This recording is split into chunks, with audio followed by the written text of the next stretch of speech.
क्या कभी सोचा है कि कोई एक विचार इतना शक्तिशाली हो सकता है कि वो देशों को बनाए, साम्राज्यों को चलाए और सदियों तक दुनिया पर राज करे? आज हम एक ऐसे ही जबरदस्त विचार की कहानी में उतरेंगे और ये भी देखेंगे कि जब ये विचार टूटा तो उससे हमारी आज की दुनिया कैसे बनी। ये कहानी है राजाओं के दैवीय अधिकार की। तो चलिए समझते हैं ये दैवीय अधिकार आखिर था क्या। सोचिए, ये एक बहुत ही सीधा साधा लेकिन उतना ही बड़ा दावा था। दावा ये कि एक राजा को राज करने की शक्ति किसी संसद, किसी कानून या फिर जनता से नहीं मिलती, बल्कि सीधे ईश्वर से मिलती है। अब भला सत्ता का इससे बड़ा दावा और क्या हो सकता था। ये जो शब्द हैं ये इंग्लैंड के राजा जेम्स प्रथम के हैं और ये इस विचार के बिल्कुल चरम को दिखाते हैं।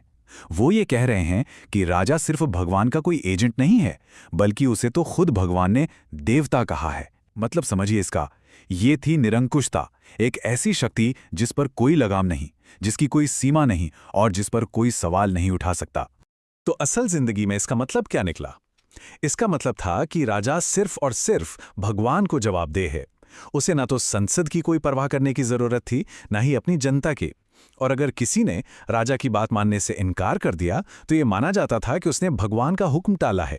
राजा का विरोध करना ईश्वर का विरोध करने जैसा था।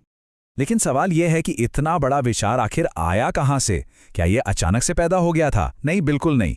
इसकी जड़ें इतिहास में बहुत गहरी थीं और सिर्फ यूरोप में ही नहीं बल्कि दुनिया के अलग अलग कोनों में फैली हुई थी। चलिए देखते हैं यह आया कहां से। देखिए, यूरोप में सदियों से यह तो माना ही जाता था कि भगवान और राजा के बीच कोई तो खास कनेक्शन है। लेकिन दैवीय अधिकार के इस सिद्धांत ने इस पुरानी सोच को पकड़ा और उसे एक बिल्कुल नए और कहीं ज्यादा शक्तिशाली स्तर पर पहुंचा दिया। और कमाल की बात तो ये है कि ये सिर्फ यूरोप तक ही सीमित नहीं था। दुनिया भर की बड़ी बड़ी सभ्यताओं में इससे मिलते जुलते विचार मौजूद थे।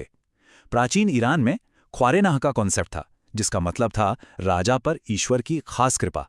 चीन में स्वर्ग का आदेश था और भारत में तो राजा को देवता का अवतार ही माना जाता था। यानी ये सोच लगभग हर जगह थी कि शासक ऊपर से ही भेजा जाता है। तो फिर सवाल ये उठता है कि ये जो पुराना और दुनिया भर में फैला हुआ विचार था वो अचानक से यूरोप में इतना ताकतवर राजनीतिक हथियार कैसे बन गया?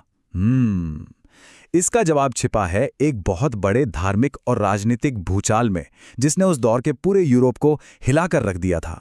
वो भूचाल था प्रोटेस्टेंट सुधार का। इसने कैथोलिक चर्च की सदियों पुरानी सत्ता को सीधी चुनौती डाल डाली। अब जैसे ही पोप का दबदबा कमजोर पड़ने लगा, राजाओं को एक सुनहरा मौका दिखाई दिया। उन्होंने सोचा, पोप के हाथ से जो शक्ति फिसल रही है वो हम क्यों ना पकड़ लें। और इसी धार्मिक उथल पुथल ने राजाओं को अपनी शक्ति को असीमित बनाने का रास्ता दिखाया।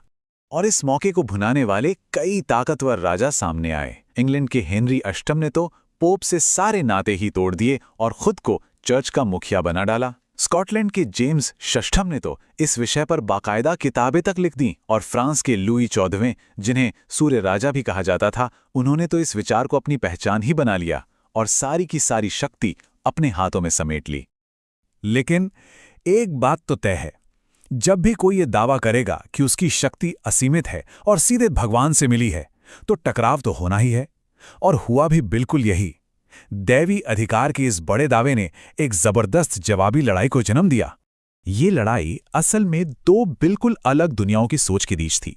एक तरफ राजा का दावा था कि मेरा हिसाब तो सिर्फ भगवान लेगा, तो दूसरी तरफ एक नया और क्रांतिकारी विचार जन्म ले रहा था कि नहीं, शासकों को शक्ति जनता से मिलती है और अगर राजा जालिम बन जाए तो जनता को उसका विरोध करने का पूरा पूरा हक है।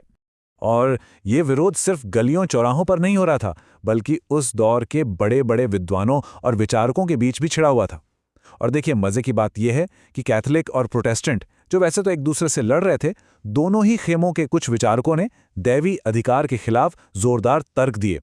कुछ ने तो यहां तक कह दिया कि एक जालिम राजा को सत्ता से हटाना या उसे मार देना भी जायज हो सकता है। और धीरे धीरे विचारों की ये लड़ाई किताबों के पन्नों से बाहर निकली और असली जंग के मैदानों तक जा पहुंची। और इसी टकराव से उन क्रांतियों ने जन्म लिया जिन्होंने दुनिया का नक्शा हमेशा हमेशा के लिए बदल कर रख दिया।